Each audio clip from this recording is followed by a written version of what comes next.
சின்ன சின்ன படங்கள் தான் மக்களோட பிரச்சனைகளை, மக்களோட வாழ்வியலை, மக்களோட சந்தோஷத்தை, மக்களோட துக்கங்களை மக்களுக்கு அறிமுகப்படுத்துற படமா இருக்கும்.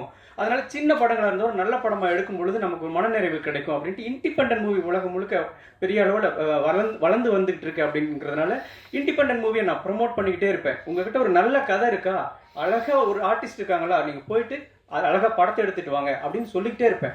அப்பெல்லாம் எனக்கு என்ன ஒரு கில்ட்டி இருக்கும்னா, சரி எடுத்துட்டு வந்துடுறோம், முடிச்சிடுறோம், எங்கே கொண்டு போய் நாங்கள் மக்களுக்கு சேர்த்துறது அப்படின்னு கேள்வி கேட்டால் நான் என்ன பண்ணுவேன் அப்படின்னா எனக்கு அந்த கில்ட்டி இருந்துக்கிட்டே இருக்கும்.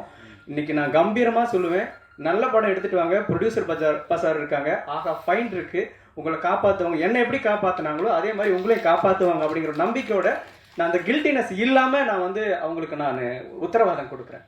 உண்மையிலே எந்த இன்டர்வியூவில் போனாலும் நீங்கள் ரொம்ப சிம்பிளாக எடுக்கிறீங்க, ஒருத்தரை படம் எடுக்கிறீங்க அப்படின்னா இந்த மாதிரி படங்கள் எடுக்க முடியும்னு நம்ம காட்டும்போது தான் எனக்கு திடீர்னு ஒரு டக்குன்னு ஸ்ட்ரக் ஆகும். சரி எப்படி பிஸ்னஸ் பண்ணுறதுன்னு கேட்டாங்கன்னா நம்ம என்ன சொல்கிறது அப்படின்ட்டு உண்மையிலேயே பயாஸ்கோப்புங்கிற ஒரு படம் உருவாகி அதை ஒரு நிறுவனம் பார்த்து நாம் என்ன நினச்சிட்டு இருப்போம், ஓ இவங்களுக்கு பிடிக்குமா பிடிக்காதா, இவங்க வாங்குவாங்களா வாங்க மாட்டாங்களா, இப்படி நினச்சிக்கிட்டு இருக்கிற ஒரு இயக்குனருக்கு ஒரு தயாரிப்பாளர் என்ன பண்ண, படம் வந்துச்சுங்க வாங்கிட்டாங்க அப்படின்னு சொன்னால் ஓகே நமக்கு காசு வருதுன்னு ஒரு தயாரிப்பாளருக்கு ஒரு சந்தோஷம் இருக்கும்.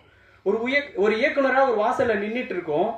அப்போ ஏங்க இந்த படம் சூப்பராக இருக்குது, நாங்கள் இந்த படத்தை வாங்கிக்கிறோம் அப்படின்னு சொன்னதோட மட்டும் இல்லாமல் உங்களை மாதிரி நல்ல படங்கள் எடுக்கிற இயக்குநர்களுக்கு படைப்பாளிகளுக்கு நாங்கள் வாசல் திறந்து விடுறோம். அந்த நல்ல படங்களை தொடர்ந்து நாங்கள் ஒரு வெளியிடறதுக்கு ஒரு ஃபைண்டுன்னு ஒரு சப் கேட்டகரியை கிரியேட் பண்ணுறோன்னு சொன்னால் ஒரு டைரக்டர் எப்படி நின்றுட்டு இருப்பான்னா, இந்த படத்தில் அந்த கல்யாண மண்டபத்தில் நின்றுட்டு இருந்தேன் பார்த்தீங்களா, அப்படி தான் நின்றுட்டு இருந்தேன். அவங்க சொல்லும்போது அவ்வளோ எமோஷனலாக இருந்துச்சு. உண்மையிலே என்னை பார்த்துட்டு இருக்கிற என்ன மாதிரி படம் எடுக்கணும்னு நினைக்கிறவங்க எல்லாருக்குமே அவ்வளோ சந்தோஷமாக இருந்திருக்கும்.